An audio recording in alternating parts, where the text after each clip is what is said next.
kind of risky at times, but the lineup that they were up against, they didn't need to worry too much. I'm pretty sure when we throw it to Midnight a little bit later, he's going to have a lot of things to say about this game. But yeah, that was a great game. One of the closest and longest games that we had the entire day. Yeah, and hopefully we get to see an intense best-of-3 series. But again, it's all been sweeps so far. Yeah. It's the story of the day. Let's see if the trend continues. But so far, what do you feel like? How do you feel with the series? Do you think it's going to go to a Game 3? I really strongly feel like it will go to a Game 3 here because U level. I feel like in terms of the rotations, they're getting the hang of it. It seems like the draft is just still a little bit lacking. They had the farce of the Esmeralda and the Ling, but then they didn't. Compared to the Yi Sunshin, compared to the Low Yi, that's just way more damage coming out of Lao's Playbook Esports. So now all U level needs to do is just take a few more adjustments. They almost have that perfect draft. It's really, really close. Yeah, and I feel like with all of our analysis, Midnight has more to say. So Midnight, for the post-analysis, take it away. Well, tingin ko, mahirap pa rin talaga i-pull off ang isang Atlas. Very conditional. And tingin ko rin na napakaganda ng mechanics ng LPE. Once again, welcome to the Analyst Test. My name is Midnight. And i-breakdown natin kung ano ba nangyari dun sa game na yon. Bakit tumagal yung game? At bakit kinaya pa rin isara ng LPE yung game na yon against U level. Now, first things first, sabi ko kanina, Atlas is very conditional.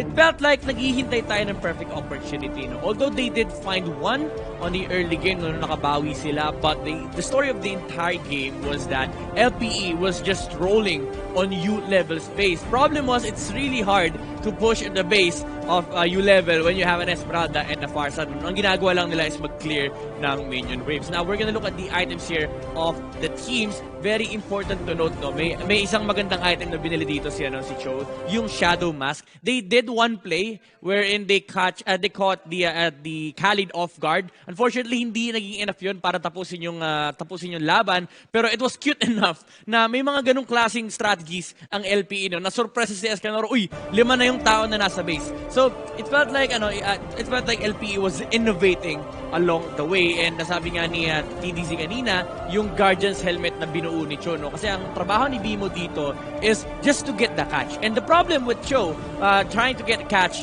is that nasa zone out ka and tinatamaan ka ng mga random spells, no? Like for example, si Farsa, pwede kang pakulan ng skills. So, the real reason why Bimo chose to go for the Guardian's Helmet is that kahit mabawasan siya, walang problema. Pag nakakuha ko ng knock-up, alis ako, hintay ako 5 seconds, then balik ako sa clash. That was a very nice pickup from the Cho. And one thing to also show is the itemization of the Alice. Ang dami niyang binuong item actually, pero crucial yung mga CDR na binili ni Jake the Dog, just to evade the clutches of U11. Now, let's look at the highlights. Dito yung mga fun part. Dito yung mga malulupit na plays ng ating mga teams. Sabi ng mga cases kanina, ang daming magagandang diversion plays doon sa game na yon. Now, we are looking at the early game where LPE dominated. This is because of the fact that the presence of early game is just limited on the side of U level. Having a Ling, an Esmeralda, and a Khalid. These 3 heroes, they need farm. Although kaya naman nila lumaban ng early game, problem was the tank was just better on the side of LPE. Now, nakita niyo yung clash na yun, isa yun sa mga magagandang fatal links ni Atlas. Problem is, kulang talaga yung damage output pa sa early game ng U level. Siyempre, hindi pa naman dyan natatapos yan. Kaya pa rin naman nila, they're waiting for the items, and yung endgame capabilities ng LPE hindi rin naman ganun kataas.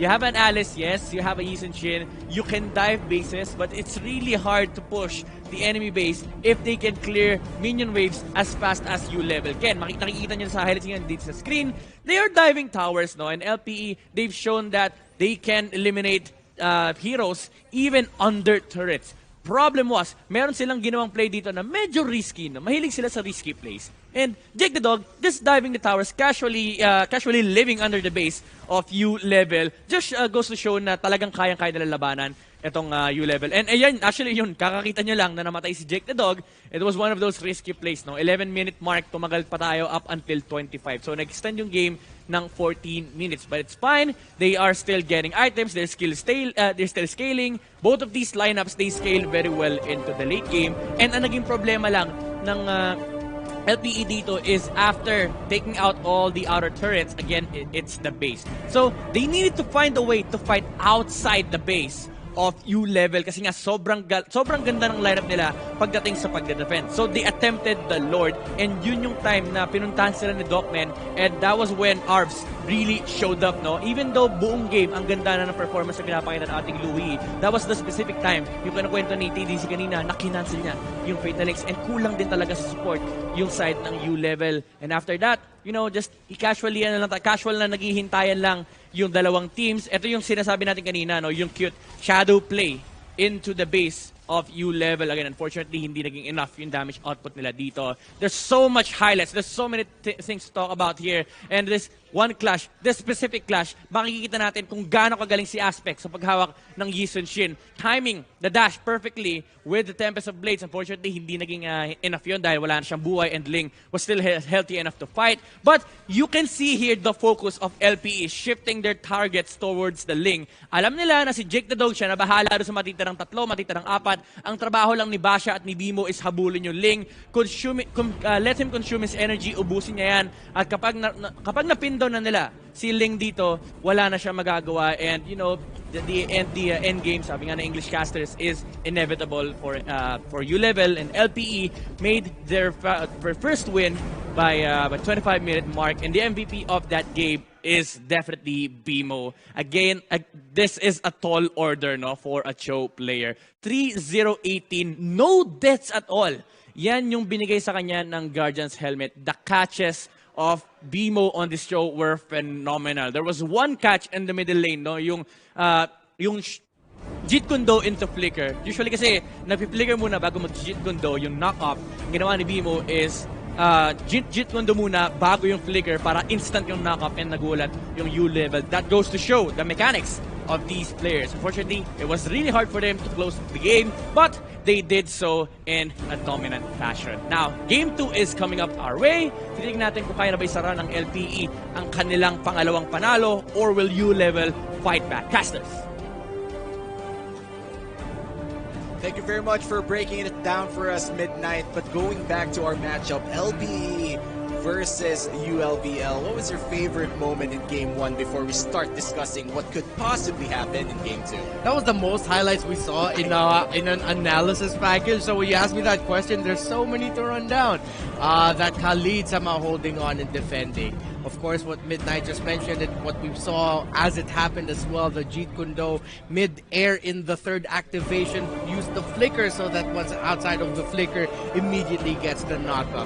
The micro plays and positioning from Arvs as well, being able to use the dispersion and the rotation to stop the entries of Docman. Equally, Docman was able to stop the teleports of the Low Yi going into the base when they were trying to bait out fights. So many moments to look back to, but let's just look into game number 2. Yeah, and for ULVL, looking back isn't really their best friend right now. I feel like if there's one thing that they can do when they look back, is to look back at the lessons learned and try to improve, because this might just be their last game in the main qualifiers if they don't win this one. And for LPE, they're hungry for it. They want to get this kill, get this over with a 2-0 sweep. And again, our script right now, I mean, again, all of our matches is not scripted, by the way. Yeah. But the script right now so far has been 2-0s all day. Let's see if it's going to follow the script. But as you said earlier, Reptar, hopefully, we are going to see a great Game 3. Yeah, and the bans are coming in. LPE here doesn't want to give U-level a lineup that could potentially win the game fast, so they're taking away pick-off heroes here. They take away the Jawhead. They take away information that could possibly be given by the Selena. We haven't seen Selena all day, just because of how good it is in the early game with the vision, with the early burst damage as well. Meanwhile, U-level, they're taking away that option as well by not giving the Matilda. It's just a question of what they're going to give here for the first pick. If they ban the Sylvana, that gives potentially the Lapu-Lapu or the Yuzong, maybe even the YSS if LPE want to immediately go for the YSS, which gives them an early to mid, relatively quick scaling marksman / carry. So a lot of options here, and again, as always, this is really going to set the tempo for this entire draft. Yeah, and for the last ban, it will be a Diggy for the Limit Breakers here, and for LPE. As you said earlier, a Selena ban, an Esmeralda, and a Jawhead. So now that we've completed our first banning phase, the first picking phase, this is going to be a spicy one for LPE. Priority pick who is the hero that they will lock in to start off their draft? If I were them, just lock in the YSS. I mean, they can lock in the Sylvana immediately, but then that would mean that U-Level would be okay with, okay, it is a Sylvana. They'd be okay with picking up the Atlas early on here, maybe eventually down the totem pole, because that is the usual response to seeing a Sylvana on the other team. They don't need to lock it in just yet because the Benedettas, the Lapu-Lapus, the Farsas, the Yuzongs, they're all still open here, and they take away the Benedetta already. This is going to be a really crucial pick here for U-Level for what they're going to get. Yeah, and I feel like getting a Farsa here would just... but I mean, your counter is already there. The Sylvana will try to find you, but it doesn't matter. Like, Farsa is still one of the stronger mages in the game right now. A lot of zoning potential with a feathered airstrike, but then again, it will be a little bit hard or challenging, to say the most, to dodge that Imperial Justice. Yeah, no surprise that they lock in the YSS here.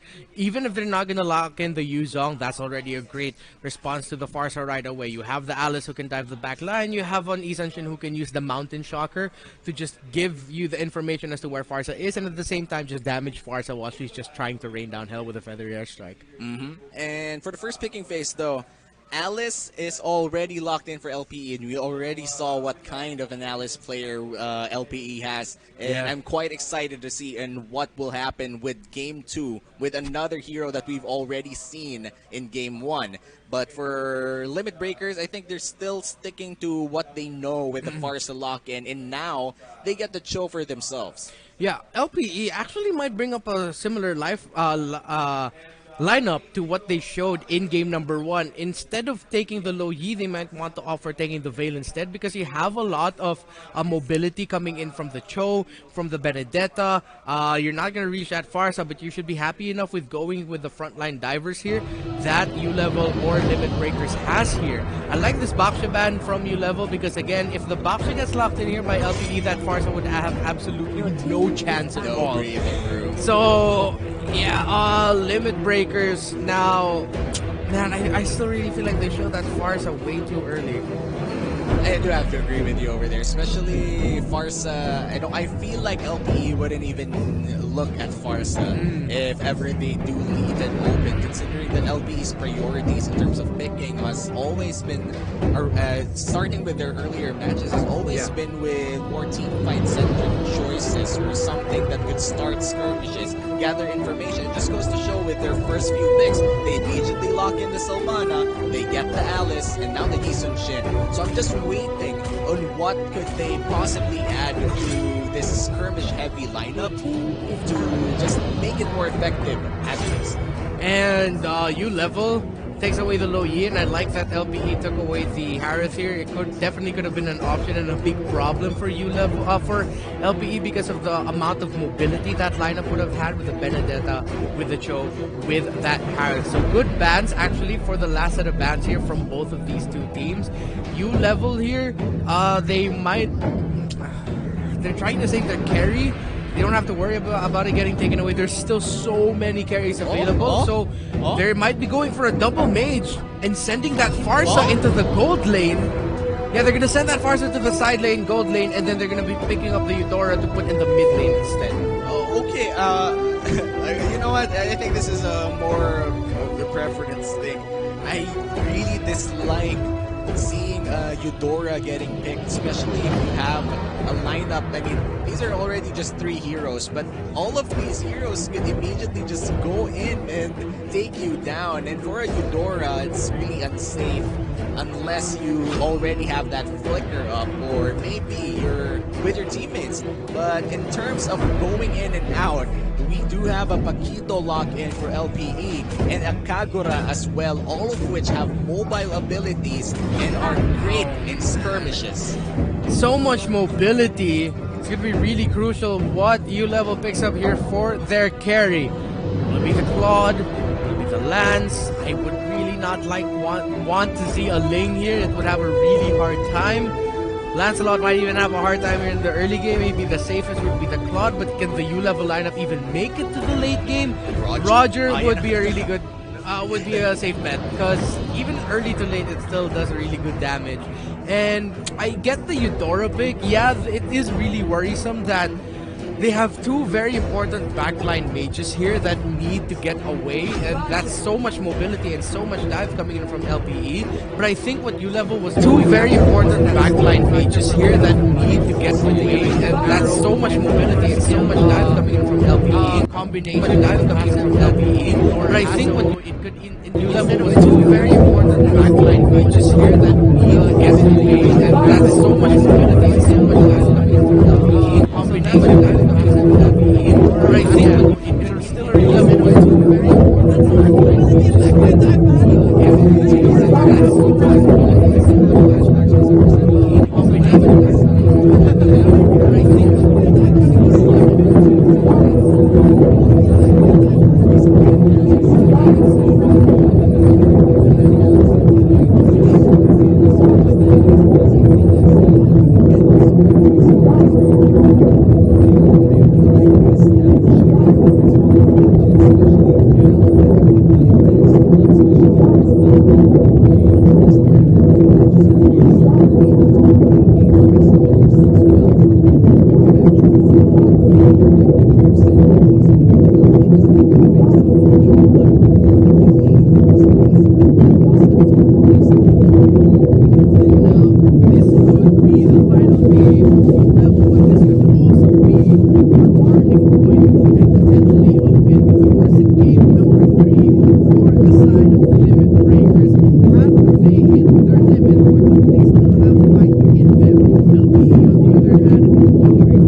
what? That's pretty dark, but Yeah, that's even realistic. Okay, if you want to talk about just how sad it is when you don't make it past, if you don't make it into 15,000 the people, 15,000 dreams shattered. Exactly. But let's go back to the happiness and excitement of the third game of Limit Breakers versus the Eagles here. Brody is left open and looks like it's gonna be the priority pick for the Limit Breakers. Finally, open. we get to see a Brody pick early on. Yeah, but then Natalia's open. LPE might decide to take it if they want to, but this is a similar scenario if they will log in the Natalia with the Farsa, but no, they decide to go for the slightly safer route. Natalia, of course, reliant way too much on getting pickoffs in the early game, so they go something with a little bit safer. It's LPE who gets the Farsa. It's going to be Arvs controlling that, and Bimo's going to get that Benedetta. Yeah, the Benedetta pick really proved to be good last game, but of course it was good for the side of the Limit Breakers, however. But then again, Benedetta as a hero has the wave clear, has the survivability, has the mobility and damage. It's a complete package, and most of all, I think she's cute. You know, I was not ready for that. What do I say to that? Okay, sure, great analysis. you know, Here I am just waiting for you to lay down the facts on me on the lineups that we can see, and then suddenly here you are with it's kind of cute. It's like, okay. taking a closer look, she is a little. I wouldn't say hot, but you know. You're digging yourself a hole, man. You're digging yourself a hole right now. You know what? Let's go back to the Let's game. go back to Let's this. go back to the game here. You know what? It all just boils down to a great character designed by Mobile Legends. And going back to the game, Lapu Lapu pick for ULVL and LPE. What will be the response be with the Yuzhong band? Khalid still open. If they're gonna pick out a Khalid here, they might want to save that a little bit later on. There's still so many pieces that LPE could go for here that ULevel might not target ban the Khalid, so they go for the Harith instead. Again, this can still either be, there's still a lot of flexibility in the lineup here for LPE. We've seen Benedetta's played as sort of like not necessarily a tank, but a roaming support, but that's gonna be, with the lineup that you have here, this could be a risk. So this is most likely gonna be an XP lane Benedetta as well as a Harith carry and then a Farsa in the mid lane, but then they can turn that around, but either the Harith in the gold lane, the Farsa still in the mid, or Farsa in the gold lane and then Harith in the mid. The flexibility is there for LPE. Yeah, LPE's picks has been very flexible so far, and this is what you want to see early on in the picking phase. Having to have that ability to flex around picks, that just means that you can adjust accordingly the moment Limit Breakers or ULVL pick other heroes as well, and this is the adjustability that we're looking at right now. What Brenmar told you guys earlier were just I think good guesses on where these heroes are played, but then again, LPE could pull off a switcheroo in some lanes out there, and Brenmar could list them all, but he's gonna take quite a long time to tell you guys, considering it's a bank of knowledge. It really is a bank of knowledge. But going to the bans, you mentioned earlier the Cho, and finally it got banned out. Again, the Farsa was key for both teams here, but the Cho has been even better to set up the tempo for both of them. So that's actually a surprising but good value for ULevel, considering how they already have their Jawhead. That's going to be their tank. You're going to get this almost the same thing. The pick-off potential is going to be there, but then you will get a little bit more damage coming out of the Jawhead, of course, with the missiles that he has. LPE, on the other hand here, good thing they decided to target ban the mages, because if either the Loyi or the Eudora got into play here, either or, that would be a really bad time for the Harith and maybe even the Benedetta. And looking at the damage so far for LPE, I feel like they're lacking a tank so far. They really don't have a good front line. They do have the Benedetta and Sylvana, but they're not exactly the type to survive initial burst damage, especially if you're looking at I think Lapu Lapu that could just burst you down an early distance. And man, look at this, a Lunox pick, and this is the first Lunox that we've actually seen in this Best of 3 series. Yeah, we saw it earlier. It didn't turn out too well for Grey Esports, but I could see the Lunox being played really well here. Is having the power of Order Brilliance to keep yourself alive. You're also running out of mage options. Is that Angela as well? No. Gotcha? Kaja?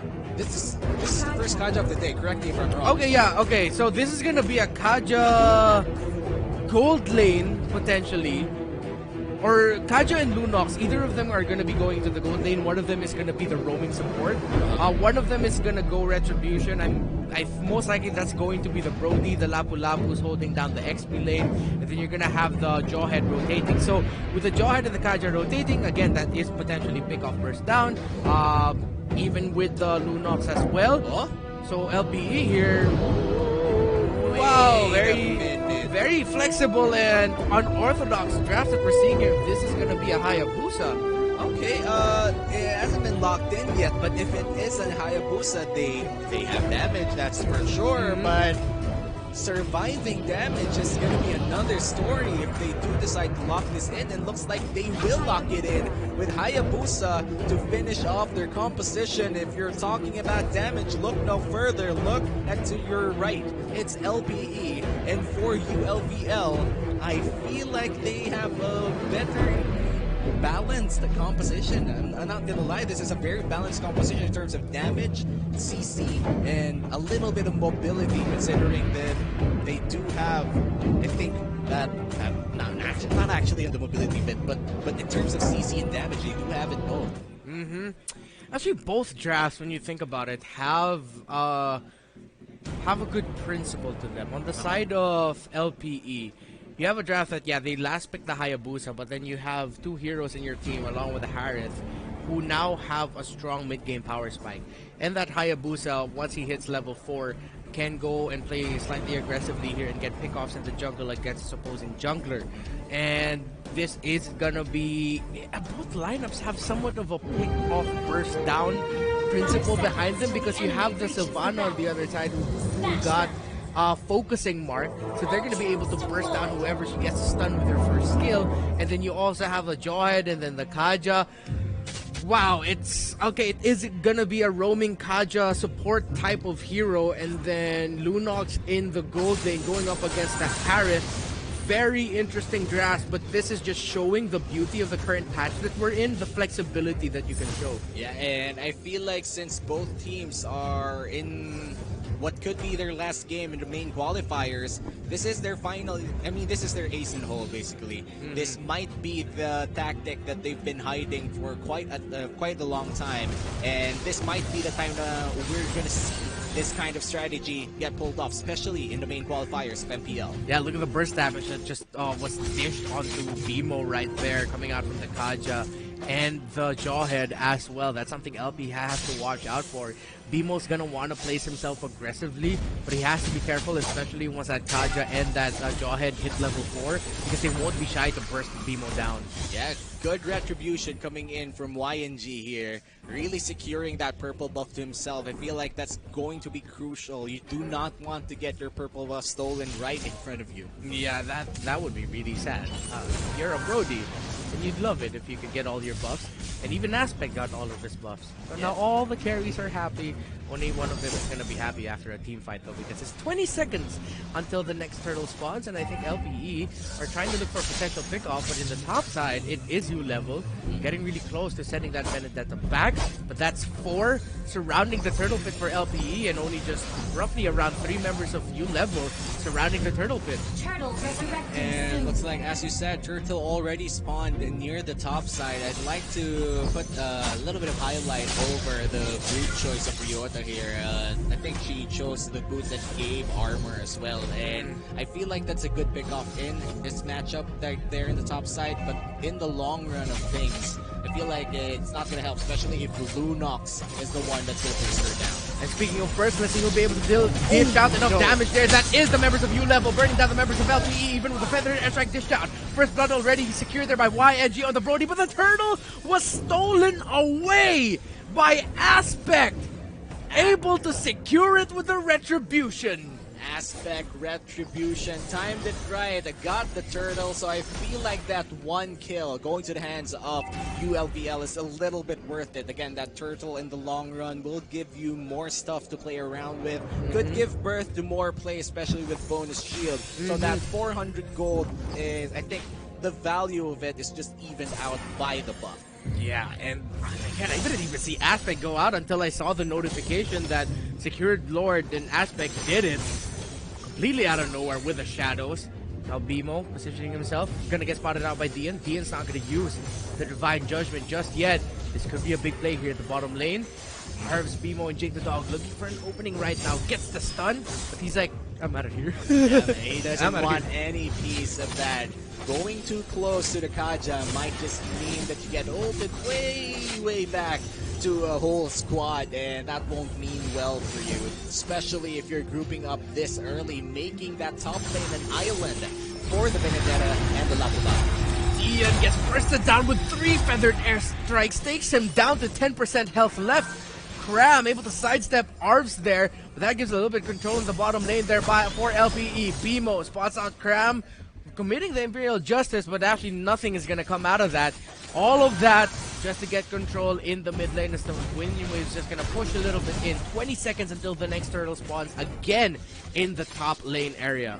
Yeah, 15 seconds until that turtle spawns, and a lot of members are still invested here in the bottom side. Might be a fight, but Cram, he does walk away safely instead. Dogman might try to find one member here, but I do suspect that all of them will start rotating around this turtle because you do not want to give this away for free. Harith and Lunox in the bottom lane. Who's gonna get through the turtle pit first and help out? Or either of them gonna help out. But in the middle lane, actually, Kaja gets picked out. The Farsa as well. So Dian and Arvs are gone. That's a lot of magic gone for both sides. Might force Jake the Dog or the Lunox to go already to the mid lane. Actually, Cram already here. Bebo getting bursted down. Gets a stun locked in. The Chromatic Lance is there. The lifesteal keeping him alive. He's still up. Here comes the Benedetta. The Electro final blow with the Phantom Slash onto Lunox. Dogman could be up next. Jake the Dog already popped in the Zaman Force, but no one is gonna secure a kill any more than that. Cram went down, but that is a trade, and this is a neck-and-neck game at this point. Who's gonna get this turtle? There goes the Phantom Slash, and the Divine Judgment already committed, but that's gonna be a stun to Ryota. The damage coming from the Bravest Spider of the Lapu Lapu. The turtle secured again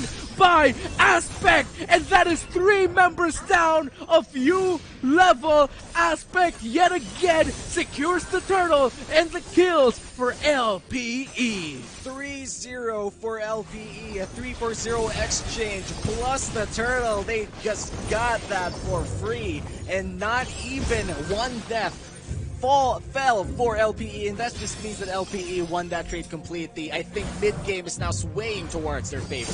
BMO almost getting crammed there with a Chromatic Lance. Power of Order Brilliance already committed just to get away, but he walks right into the Feathered Airstrike. Look at BMO just eating everything up so that the members of LPE can dive in to secure the kill onto Cram. You gave up a support for one of the potential carries in your team, that Lunox.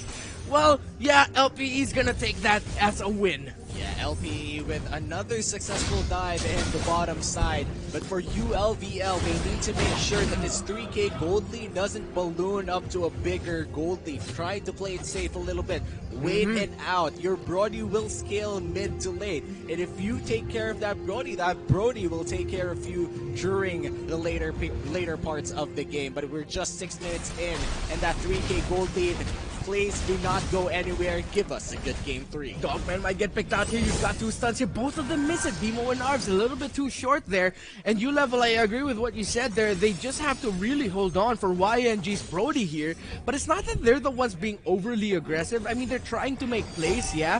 Maybe just a little bit too much, but it's more of the rotation right now of LPE, giving it a hard time for U-Level to even just set up in places around the map. They toss back BMO, and I think, no, they didn't get to force out the Feathered Airstrike, but they forced out the Imperial Justice of Sylvana. Yeah, and look at the Benedetta in the top side, just pushing minion wave after minion wave, putting Lapu Lapu in an island where he has to defend by himself. Turtle spawning in the bottom side, already a lot of members inside it, and near the pit rather, and LPE might just take it for them. This is the third turtle, if ever they can take it down. Look at that, the combo, and the damage is coming in. Feather Airstrike is already committed. Dogman able to take down the Sylvana, but that's going to be Harris taking out the Jawhead. Benedetta takes out the Kaja right now. YNG split from the map as Ryota is chasing him down. He finds the safety of the tower, but the turtle yet again is secured by Aspect and LPE. Look at Ryota, what he did there, completely shutting the Brody out of the fight, chasing after him, not giving him any breathing room to give damage for U-Level. Deja vu. Kills plus the turtle. LPE is just playing ULVL right now like they didn't lose game 2. They're playing turtle play after turtle play, and they knew how to pick fights, how to engage fights and disengage at the right time, at that right moment, and they just got 2 free kills, plus the turret in the bottom lane now, plus the turtle earlier. I just have to say, LPE, their macro game in the early game of game 3, on point. Definitely on point with the lineup that they have here, empowering that. I mean, if they weren't having a good rotation and macro play here, this lineup would have been nothing, but LPE has just played the power of their lineup to perfection, making it look like U-Level is just completely outclassed right now. But again, it's the Brody in their lineup that all of us are just waiting for. There have been moments where U-Level has been outshined, they've been outplayed, yes, but they're not committing all in just yet because they shouldn't. They really just have to wait for YNG. Yeah, and looking at LPE right now, I feel like the scaling of the Brody will get a little bit slower compared to Jake the Dog. Jake the Dog right now has his items already. The attack speed and the magic damage, it's already there. And we're expecting, he played an Alice game, 2 Alice games before this Harith. And now that we're looking at him in another hero, suddenly he feels very different. It feels like the mental reset for game 3 is just unreal for this dude. U-Level might get caught out here in the middle lane. Let's see who's gonna show first. Could be a crucial moment here. BMO's gonna check the bush. Gets the stun. Feathered airstrike. He's not gonna get committed just yet. Gonna suppress onto BMO. Divine Judgment forces the Imperial Justice out. But Dion gets to press someone down. Dion is out. Cram is out as well. A killing spree for Jake the Dog. Ryota disrupting Escanor and YNG. And again, the picked off and burst potential of LPE is working so much better right now for them compared to the picked off burst potential of U-Level. Reptar, it's a reverse right now. They got the kills and now they're taking the Lord. Earlier, it's always get the turtle, get the kills. Now they get the kills and try to get the Lord. With a feathered airstrike landing on no one just to zone it out. Will the steal happen here? Yeah. Dogman not gonna risk it anymore. The Lord has been slain and the Lord will march with LPE. 5-10 is the kill score, and this just might be a game-ending push or maybe a game-shifting push. We haven't seen much of Dion's Kaja just yet, getting picked off way too early in team fights, and at the same time he's getting the Divine Judgments in, but then because U-Level right now just has so many targets that they need to deal with, Aspect is level 14, man, on that Hayabusa. Even if U-Level gets one with a Divine Judgment, they can't overcommit onto that one single target because you have so many others to worry about in LPE. You have the Harith, you have the Hayabusa, you have Ryota, who's just been an absolute mosquito for U-Level, and U-Level has no anti-mosquito bug spray no with bug them. spray at all. And for the Hayabusa, already 3 items and a lot of damage just pouring down with that shadow kill. And we're seeing that damage in full display. The turret immediately going down in the mid lane. Only the inhibitor turrets are left, and look at this. Side lanes are both pushing against the favor of ULPL. A lot of people invested in the mid lane as well. Things are looking dark, and it's about to get darker. And the feathered airstrike rain is falling down as the Lord along with LPE are marching down the bottom lane. 1 turret down. Could be 2, and it could be game number 3 win for LPE if they play their cards right. Ryota already uses the Electo final blow to space it out. 2 turrets down. Maybe it's time running out for U-Level. Dion with a pull into suppress into Ryota, but the feathered airstrike, the counter punch is there. The mega kill for Harith. Aspect going in. Cram, YNG, still 4 members of U-Level left. They still cannot end it here. Can LPE, but they're gonna try. They're gonna apply the pressure. They're trying to find the opening. Electo final blow, the space out front of the back line. Escanor with the damage of the burst takes out the Sylvana. Escanor gets bursted down. Feathered airstrike yet again. Unstoppable is Jake the Dog. 5-0 and 4. Make that 2 kills for him. Dion almost down. Ryota dashes away. LPE will not fully commit on this, but they have bursted down all the towers of U-Level. The sacrifice was worth it. I mean, 1 person down for LPE, and a turret plus 2 more kills is just another trade that LPE won. It might be weird for now, but it actually made more sense. BMO, it looked like an error. I'm not gonna lie, it looked like an error. He got hit by the Lapu-Lapu axis, but then again, that error birthed into more errors for ULVL. and it actually just backfired for ULBL when they tried to re-engage after that kill. Escanor bit a little bit more than he could chew, and now that now all of their turrets are basically down and the base is exposed, that 1 minute on the Lord suddenly is a time bomb for LV. And the victory of LPE here seems like it could just be a time bomb again. It's just been the story of this entire series where one team would take the lead, not let go, and it's just like, what?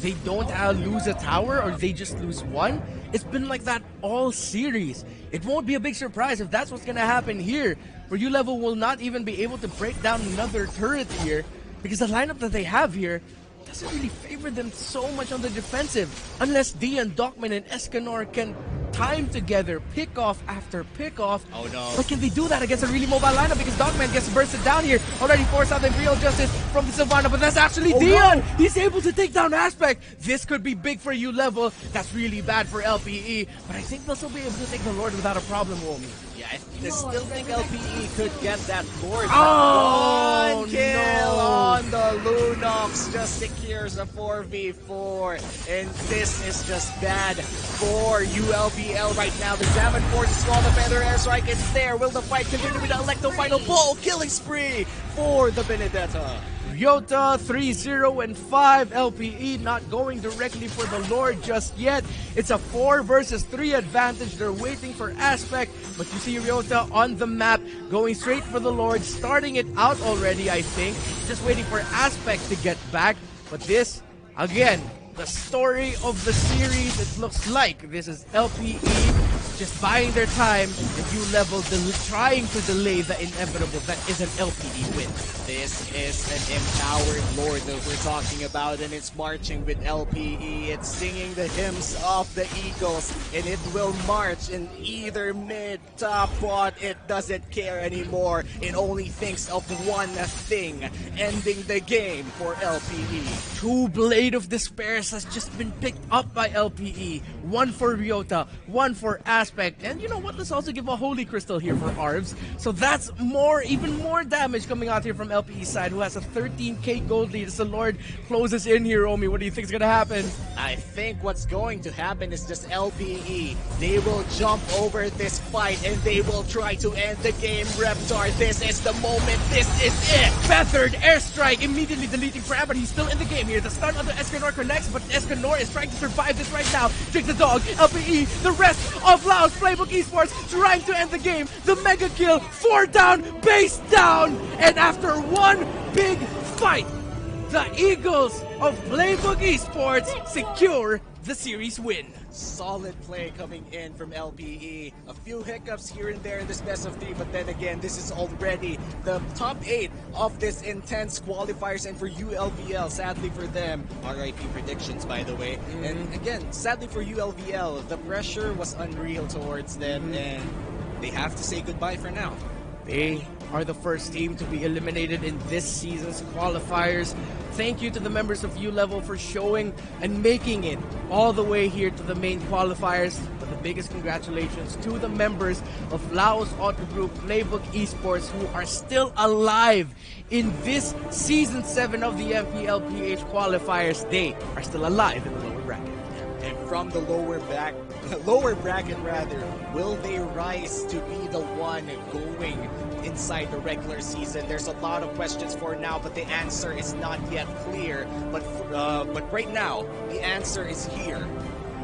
LPE is still alive, and they will be representing their organization still tomorrow in day 2 of MPL qualifiers. Again, it's a night to celebrate for now. Definitely a night to celebrate for the fans and the organization of LPE. They can't breathe too easily just yet because they're still in this tournament. The lower bracket is going to be a constant battle of oh man, we really gotta give it our all because we could get eliminated here. Again, we're bringing back the format from Season 1 and 2 with an upper bracket and a lower bracket for this year's qualifiers in the MPL Philippines. There's still teams in the upper bracket right now waiting, but here in the lower bracket, it's Panda and Gray for the next match. But before we throw it to the next match, of course, we have to talk about what happened in game number 3. Our resident analyst, Midnight, will be able to expound more on that. Rector and Naomi here. We'll be back after Midnight's analysis.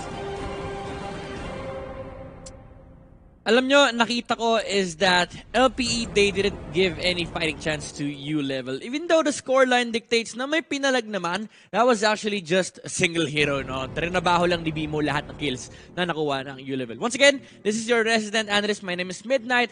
And LPE did prove to us that they can bounce back from that loss on Game 2. And Farsa wins games. Ika nga, no? Sabi nga ng mga caches natin.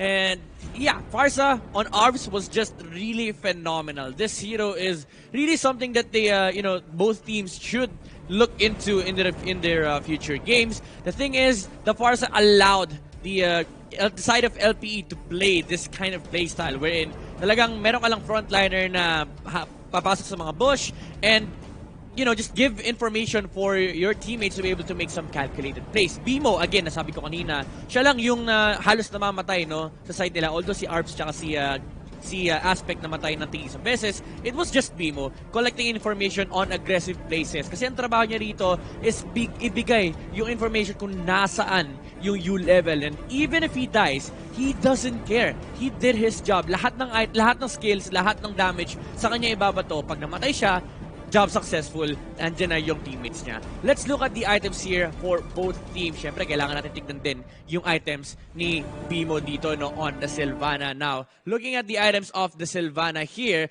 eto si Bimo, 1, 5, and 9 yung kanyang KDA dito. 5 deaths out of the 7 kills na meron ang U-level. And normal naman yung itemization ni Bimo dito, no, after after the Athena Shield, reka siya ng Queen's Wings, tapos tapusin niya yung kanyang mask. Let's look at the items of the Farsa. Clock of Destiny, then, syempre, Lightning Truncheon, and then Holy Crystal. Pure damage. Tapos, syempre, nagiging norm na rin talaga yung cooldown reduction. Now, why is this important? Again, this is because of the active time, no? Yung oras na uptime ka, okay? So si Farsa, whenever meron siyang feathered airstrike dito, basically isa siyang malaking threat against the enemy. And knowing na yung U-level dito, they really love to be in front of LPE, no? Talagang up front, confront mo yung kalaban mo head on. Problema is, hinaharangan sila ni Bimo and then the Farsa, which was really, really hard for them to actually deal with. Kaya yung 7 kills, yung 5 doon napunta kay Bimo kasi nga ang trabaho niya lang puntahan yung mga kalaban niya and then pakita niya lahat sa kanyang mga kampe. Also, do take note, yung itemization ng Harit natin dito, no? Winter Truncheon for risky plays. But the most important thing is after the Calamity Reaper, he went with the Holy Crystal. Again, just add damage to your arsenal. Kasi kapag hindi nyo na maximize yung sacrifice ni Bimo, U-level could definitely take the fight into you. So those were the itemization here for the teams. Let's now look into the highlights of the game. Paano ba ginawa ng LPE yung kanilang routine dito against U-level? Now, first blood was drawn by the Brody. Again, this is because of the sacrifice of the Sylvana. Those were one of the few kills na talaga nakita natin na okay, may mga aggressive movements naman ang U-level. But the main problem is that when the time came na active na yung mga heroes na sa side ng LPE, which was the level 4 of the Farsa and the first item of the Hayabusa, it was go time. And again, the way you utilize Harith against the lineup of U-level, maximize mo yung downtime nila. And in this time around, no, yung Brody actually uptime nila. So medyo contradicting yung idea. But the thing is, they are the late game lineup. Kailangan mo lang pigilan yung mid game ng Brody. So take as much numbers as you can. And as you are seeing right now, LPE, they really never did lose numbers. Every single time, lalaban sila. Bimo, going in, playing very, very aggressive, allow ARBs to collect information and push out with a feathered airstrike. And then, you have a Hayabusa and a Harit that will just chase heroes down.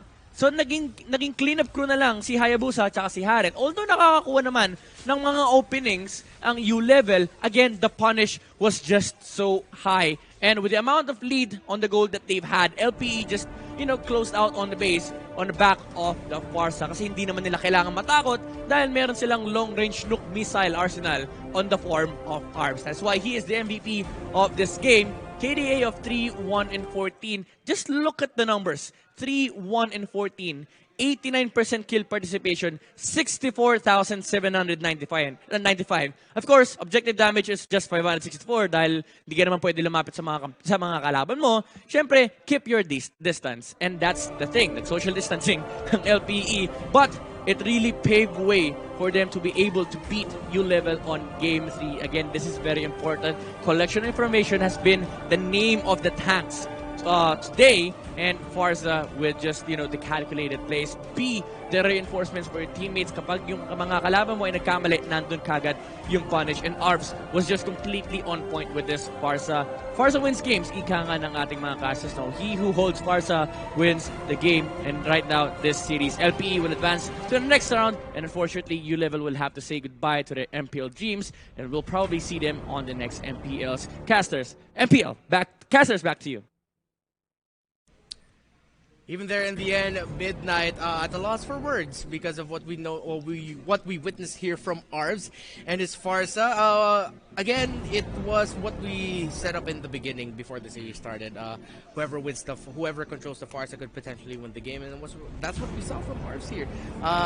From LPE, and again, it was a hard-earned victory. It was a long series. What else can you say about what we just saw? Man, apart from it being a long series, I think the prediction was right. Whoever held the Farsa, as you said earlier, really did win the game. And again, with the MVP being Arbs, I feel like Farsa is one of the few picks that we have today that has been consistently popping out there with a consistently high win rate, a lot of damage done, and a lot of zoning as well. The only time that I actually saw... We've got one match left coming up, but before we leave you, what else can you say about the action so far that we've seen? The action so far for day one has just been intense. This is the first heartbreak of tonight. Make sure to catch the second one on our next match. But of course, apart from the heartbreaks, there are also celebrations. And LPE out there, I'm quite sure every LPE fan right now, the LPE organization, the team itself, are celebrating in their respective homes or boot camps. And congratulations to LPE in still securing a spot in the main qualifiers. The battle isn't over yet. And speaking of the battle not being over, we still have the 6th match upcoming. And you have to wait after a short break. Again, it's me, Uomi, together with Mr. Reptar, and see you in a while.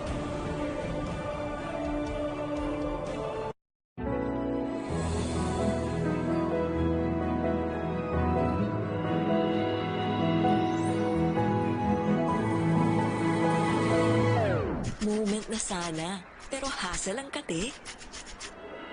Yung kate na yan, dahil sa dandruff yan. You need Head & Shoulders. Unlike beauty shampoos, tanggal ang dandruff that causes kate. No more hassle sa moment. Goodbye na sa kate, dahil 100% dandruff-free ka. Hi guys, I'm here with Kate and Bea. Bad timing ang kate. Baka dandruff yan? Use Head & Shoulders every day. Unlike beauty shampoos, tanggal ang dandruff that causes kate. Para di babalik-balik, katigan for good na. Dahil 100% dandruff-free ka. Hi guys, I'm here with Kate. Para araw-araw, close na close. Max pinabango pa.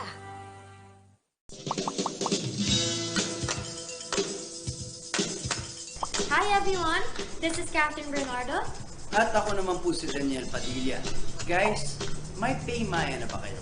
Kung wala pa, dapat mag-download na kayo sa Google Play or App Store dahil ito na ang pusong pangbayad ngayon. Ang PayMaya is isang mobile payment app using only your cell phone and you can pay practically anything, kahit online transactions pa yan. With PayMaya, hindi mo na kailangan magdala ng cash for your day-to-day expenses. Pwede kang magbayad ng bills, bumili ng prepaid load, mag-online shopping, mag-send money, magbayad gamit ng QR code at marami pang iba. Pero ang the best part dito ay may balik-bayad ka pa. Each time you use PayMaya, may balik sa'yo na cashback at rewards, kaya sulit ang oras mo dahil hindi mo na kailangan pumila and you can just pay using your app anytime, anywhere. Kaya guys, huwag kakalimutan, pag may babayaran ka, Don't pay cash, pay Maya.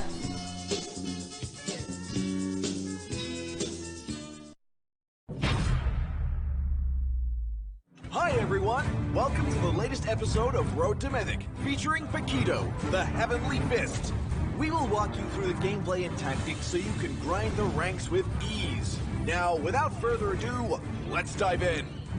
Paquito is a versatile fighter who has a unique mechanic, Champ Stance. Champ Stance grants Paquito a variety of combos, leaving him enough room for skillful plays.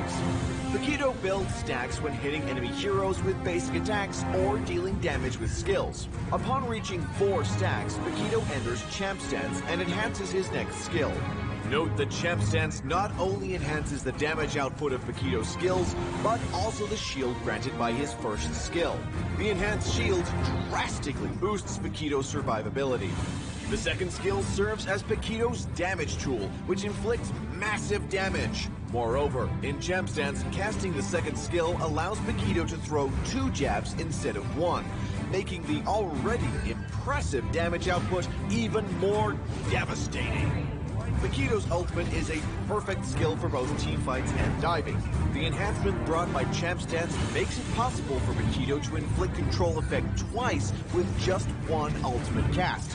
The ultimate is mighty handy, whether Paquito needs to initiate a teamfight or chase down an enemy target. Since Paquito is an agile fighter in possession of various combos, we highly recommend this set of equipment, as it ensures good survivability while boosting his damage output. Prioritize Bloodlust Axe, as it drastically increases Paquito's endurance and cooldown reduction. Next, Warrior Boots would be a perfect choice to get some extra movement speed. Blade of the Heptases and Endless Battle are next in line, as their passive further enhances Paquito's basic attacks. Lastly, Queen's Wings and Immortality will help Paquito exert dominance in teamfights while staying alive and well. Note that once Champ Stance is active, all Paquito's skills will finish their cooldowns. Whether you're going for damage or control, it's never wrong to think twice beforehand. 2 casts of Jab are perfect for following up the damage, while 2 casts of Knockout Strike allow Paquito to inflict great control effect.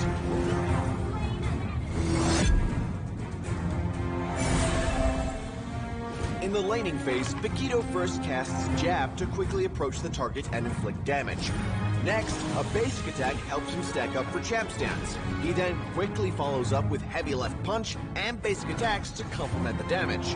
When Paquito enters Champ Stance, he casts the Enhanced Jab to deal explosive damage. When the teamfight breaks out, Paquito cuts into the enemy formation with the Enhanced Jab. Next, he casts Knockout Strike to control the enemy crowd and follows up with a jab cast right away to stick to the enemies. After a cast of Knockout Strike, enemies are once again controlled. Paquito grabs this chance to inflict damage with Heavy Left Punch and gains a shield for the later pursuit.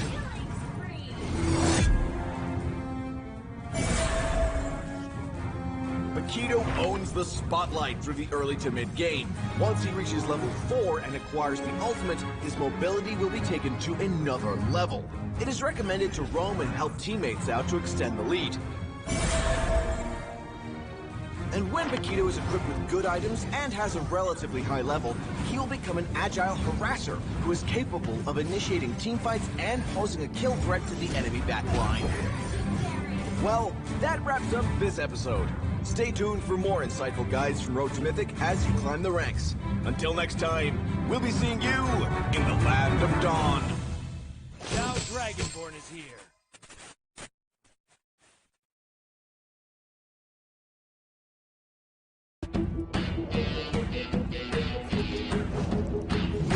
Fight with the ultimate and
na sana, pero hassle ang kate.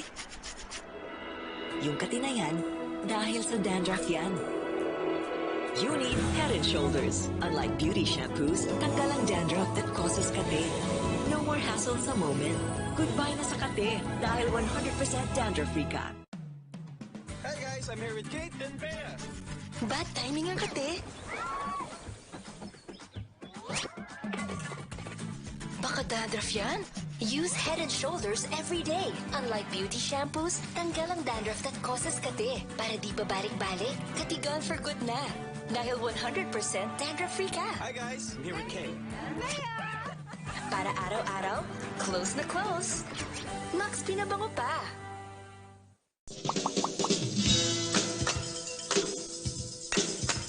Hi everyone, this is Catherine Bernardo. At ako naman po si Daniel Padilla. Guys, may PayMaya na ba kayo? Kung wala pa, dapat mag-download na kayo sa Google Play or App Store dahil ito na ang kusong pangbayad ngayon. Ang PayMaya is isang mobile payment app using only your cell phone and you can pay practically anything, kahit online transactions pa yan. With PayMaya, hindi mo na kailangan magdala ng cash for your day-to-day expenses. Pwede kang magbayad ng bills, bumili ng prepaid load, mag-online shopping, mag-send money, magbayad gamit ng QR code at marami pang iba. Pero ang the best part dito ay may balik-bayad ka pa. Each time you use PayMaya, may balik sa'yo na cashback at rewards, kaya sulit ang oras mo dahil hindi mo na kailangan pumila and you can just pay using your app anytime, anywhere. Kaya guys, huwag kakalimutan, pag may papayaran ka, Don't pay cash, pay Maya.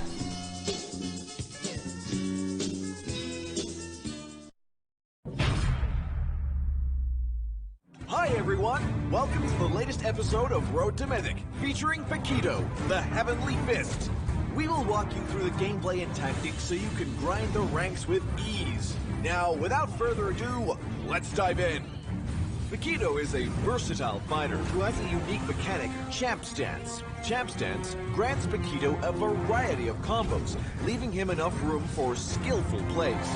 Paquito builds stacks when hitting enemy heroes with basic attacks or dealing damage with skills. Upon reaching 4 stacks, Paquito enters Champ Stance and enhances his next skill.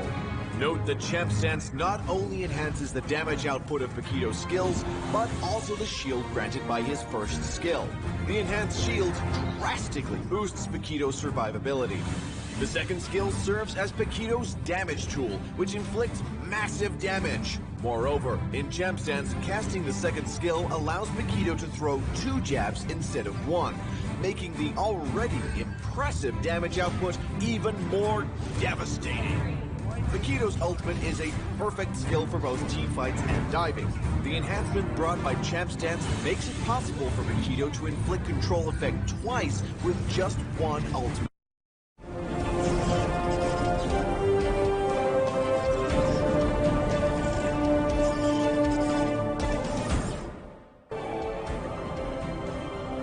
Welcome back to the last match of the main qualifiers of MPL Season 7. My name is Suomi. Together with me is Rockhard, and we will be your casters for the 6th match of tonight. And I'm so excited to see on how day 1 will unfold. Will it be another 2-0, or will it be another intense best of 3, just like in match 5? Yeah, last match was really, I think both teams were really put to the test there. And in the end, of course, it's LPE going up forward for tomorrow. Again, it's going to be next, we'll probably see U level next season again.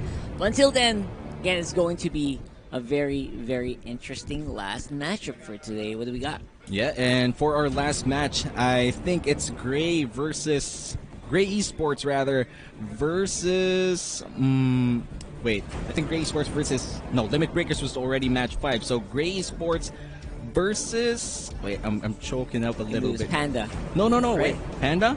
Is it Panda? We're gonna see anyways later on, bit. but I'm quite sure that Gray Esports will be one of the teams participating in this match 6. And so far, we are already in our last match of the losers bracket, and just now, yeah, it is Panda and Gray, and we're already down on our first bans with Selena and Brody already out in the table. It's Pan 4. Pan 4, actually. It's Pan 4. I'm gonna call it Pan 4. It's better if you call it as it is for these things, right? right? I feel like Gray is just okay, I'll be honest, a little bit underwhelming initially. On their first loss, it looked like they could have won. Again, that was on the back of Draven, their main carry, who definitely did show up strong, but again, the rest of the team didn't really show up on time. And on Panda, again, it looked like they were trying to do something. It looked like they were trying to do something that resembled what you would usually see in some teams, but didn't quite work out. Not quite for there them. yet as well. So a little half baked. That's what I was trying to say. I was a little half baked, but maybe maybe they kind of shrugged off some of that initial jitters. Same for Gray. I feel like Gray could have done so many good things in their matchup, and again, all they had to do was really just basically just support Draven. We didn't see that. And I really think for both teams here, it's just one of those days that you don't feel yourself quite often. And isn't this the worst day to do that? Yeah, this is just the worst day to not feel you're 100%. This is literally the day that you need to be at 100% or even more. And again, break limits. I mean, we've been using it for limit breakers, but so far, both Panda and Gray, as you said, a little bit lackluster on the earlier matches. Maybe this is their redemption arc for now. And again, similar to our match 5, the stakes are high for both teams here. Whoever loses this best of 3 series has to go home, and when they do go home, they just have to wait for the next MPL season. That's going to be quite a while, because again, it's going to be real hot. It's summer season. You know, summer seasons, a lot of people are just chilling. A lot more people will definitely watch. So here we go. On to the draft. By the way, great start from Gray. You got to pick up that Baksha. You got to pick up that Yuzhong if you have the Sylvana. If you have the Farsa, and that's exactly what Gray did. On the other hand, Sylvana is a great pickup. Can kind of work against picks like the Baksha. Can work great against the Farsa as well. The Yuzhong would have been great, but they go for the Cho instead.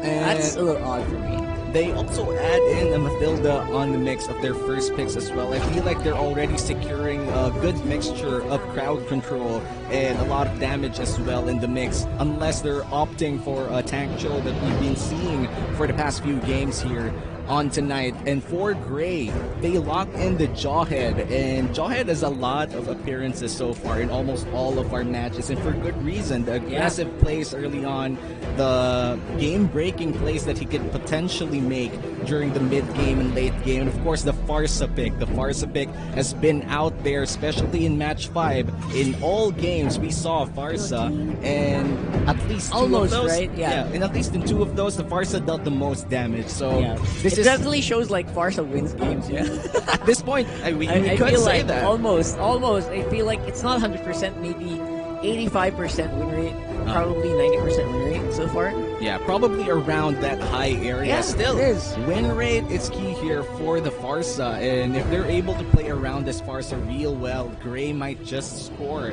a Game 1 win against Panda if ever they do play it well. But let's look at the bans a little bit. A lot of core bans already. A lot of core bans here. In a Ling, a Lancelot, a Roger, add one to the list, and I feel like this last one ban would be, or could be, another core.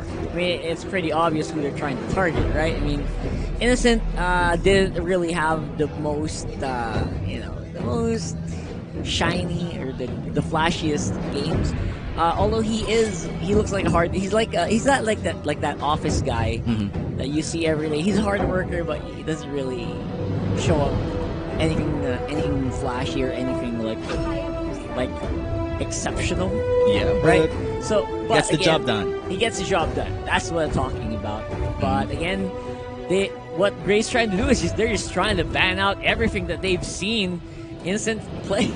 And at this point, another Hayabusa, and Hayabusa has been one of the cores as well that surprisingly, it did pop up today. Usually doesn't. But it did today. Yeah, surprisingly, it did several times. Even okay, sorry. No, it's fine. It's fine. It's so funny because we're talking about Gray banning out almost everything but the kitchen sink, forcing Innocent to go to Clint. Yeah, I mean, it's wow. That is such just target banning to the maximum. Oh my god. And they even played around with it, considering that they banned the Brody, the Yisun Shin, the Roger, plus the Wan. They played their own game. They forced themselves into picking a Clint. So they did this partly to themselves. Yeah, it would have been great if this was a Roger, if this was a Yisun Shin. They forced themselves into a Clint. I mean, we're not saying Clint's a bad hero. It's just that there are better choices. At this definitely. point, there are definitely better choices. You can really tell. Like, no matter what rank you are, it definitely shows on the games that there are great Clints in the world, but they're very, very, very, very few. And let's hope that this player, Innocent, is part of that very, very, very, very few. Very few selections of players that are very great with Clint. But in terms of course, I do feel that a Hayabusa could easily pick down that Clint if given the scenario that the Clint is alone. But at this point, I feel like they're never going to leave their marksman alone because Clint is very vulnerable. Yes, he does have the range. But then again, range is futile against a shadow kill in Quad Shadow. It's just gonna chase you until the end of time, unless, of course, you kill the Hayabusa first. And we're talking about the function of a Hayabusa. Usually, he'd just really wait for the perfect moment, then he'd go. That's what Midnight said on one of the analyst tests that he's had. And it's actually true. That's really how Hayabusas really play. And he's gonna have a lot of play here. Except maybe when he gets caught first by Sylvanas, by the Chos, or was that a Paquito? That was a Cho. Yeah, that was a Cho. Went for a Cho instead. So it kind of works against the Hayabusa, but again, give him a one wrong window, that's a dead Clint right there. At the same time, Clint does have some pretty good amount of burst, or DPS rather, not burst. He has pretty good DPS. As long as you can keep him alive long enough. Close to decent DPS, and especially once he gets that damage items rolling in with the crit, it does stack with a lot of the damage modifiers that he has in his abilities. So let's just wait on how they're gonna play this Clint, because it's very interesting to see. I know it's I like it. I mean, I like it. It's pretty funny, but it's still interesting. Yeah, it's like a curveball. Like, this is a good test for this team. Like, what if another team does this against you? And how are you going to react, right? So it's possible that Panda kind of overreacted, banning everything out. Are they really that confident? I mean, with this Clint, I mean, there's so many other better options. Maybe, I don't know, Granger might have been better, Carry might have been better. Maybe someone with more mobility in at least late game insurance policies. I mean, Clint does have a little bit of late game, but if you compare it to a Carry, especially in the hands of a good professional player, again, we are in the best top 8 teams in the main qualifiers for MPL-PH. You know what? At this point, doubting it's okay. I mean, it's all right. For me, it's all right. As long as they can play it well, you can play anything. Go ahead and pick Layla for all we care. Just go ahead and win that game, right? So, but again, the win rates are going to be a little bit more difficult to handle. And again, just wait for us as we load up into the game. We will be there shortly. And as we wait for the game to load up, I feel like a good point of discussion is how intense this day is for us. What a day. For far. Everyone watching at home right now, from the first match sweeps up to the match 5 best-of-3 series, well, that journey itself for the first day of the main qualifier broadcast, how does it feel to be, delivering the game to the audience right now? Yeah, I feel like this is where it all starts for a lot of the people who are watching. That's why this is how you do it. This is the road to getting to the top. This is the road to getting where Bren Esports was. They all started somewhere. They started here. And again, these are just teams who are trying to emulate that, trying to get back to the top, or trying to get to the top, get a chance to be one of the very, very best part of the 10 that will be joining us for the regular season. And just I want to say that it just feels, like there's going to be that little something. Yeah. The teams that make it, they have that something. Yeah, that X factor for the teams something that will make it. you can't really explain, and I'm looking for it here so far. With the draft, it's starting to look like, it's going to be a hard game for Panda. I hope it's not. to be honest, a lot of people who were watching probably want the Clint to work. They want it to work. It's a nice way to feature an underdog story, something that doesn't really seem like it would win, but suddenly you start supporting it and it actually works. It's fun to watch, really but it's really right? rare. It's so rare when it happens. So let's hope that it's gonna be a fun Clint game. Yep. We are watching the best of the best teams in the Philippines right now, so I'm expecting at least that they know how to make sure that the Clint doesn't immediately die, as you said earlier, to the Hayabusa. Again, Hayabusa is also kind of a 50-50 for me because we really got to get those farm ups as well, right?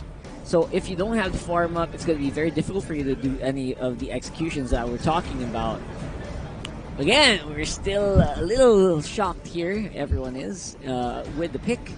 And there's no redraft, right? I don't think there's going to be a redraft or anything. Let's they already gave away, so probably just making the lobby or something. Yeah, so we're just waiting for the teams to actually set up again, and maybe the moment that we enter the Land of Dawn again. And so far, thank you for actually supporting our day one broadcast. It's been a long day, guys. Even if we did get a lot of 2-0s out there. It still feels like a long day, and especially for ULVL. It's really going to be a long day. Not just a long day, but also a long night. They're going to have a lot of meetings. And hopefully they don't really change their lineup too much. Their lineup's pretty great. I mean, the lineup of ULVL is composed of some really cool people, and so they've actually made a lot of changes to their roster already. And maybe too much change might damage that thing that ULVL has. You never know, because they've been playing for a long time. This roster has been playing for a long time already. Yeah, and most of all, I feel like a very important factor to take as well on the non-competitive side is to keep their at least friendship in check as well, because at times like this, at tough times like this, an almost moment where you got into the top 8, got broadcasted, you're almost gonna go back under the ULVL banner inside the MPL, and then suddenly all just crashes down on you, especially later tonight. It's gonna be something that you think about, something that you want to, like, there's gonna be regrets for sure. But in the end, I feel like a team should stick together as a team. Yeah, I feel like roster changes, that's been happening a lot actually. Every time a team doesn't qualify for MPL, sometimes they do a lot of roster changes, which I really, really don't support. I feel like they should, a lot of the teams that play together should really, just stick together. And that's how you develop the years of experience together. That's something that's very difficult to just take a lucky guess at. Yeah, and sometimes some teams would pick up people and try their luck. For me, I think it should be more of nurturing. It's kind of nurturing the team that you already have. I see. I feel like that's a great way to really get a quality team under your belt. Yeah, just trying to grow talented people, make sure that they learn more as they lose more. I mean, there's more to learn when you lose than it is in winning. And for Bren, it's not always, I would say that all of their losses before is what made them to the champions that they are right now. But we're finally here in the Land of Dawn. Man. I think there really was like a redraft to happen here somewhere. So we're going to see a great game here for sure against Gray Esports versus Panda. And this game number 6 of the first day of MPL Philippines Season 7 main qualifiers. You're watching the English broadcast. In case you're wondering, we're in the Philippine MPL. Why are we hearing people talk in English? Because this is for the international viewers, man. That's just how it is. I just saw a lot of comments earlier from Indonesia, so shout out to all our Indonesian viewers. Oh, they're watching. Right now. And probably the Myanmar people who are really very happy about their second place in M2. Probably. I don't know. We'll have to find out. And later on, we'll try to... That's what we're talking about, man.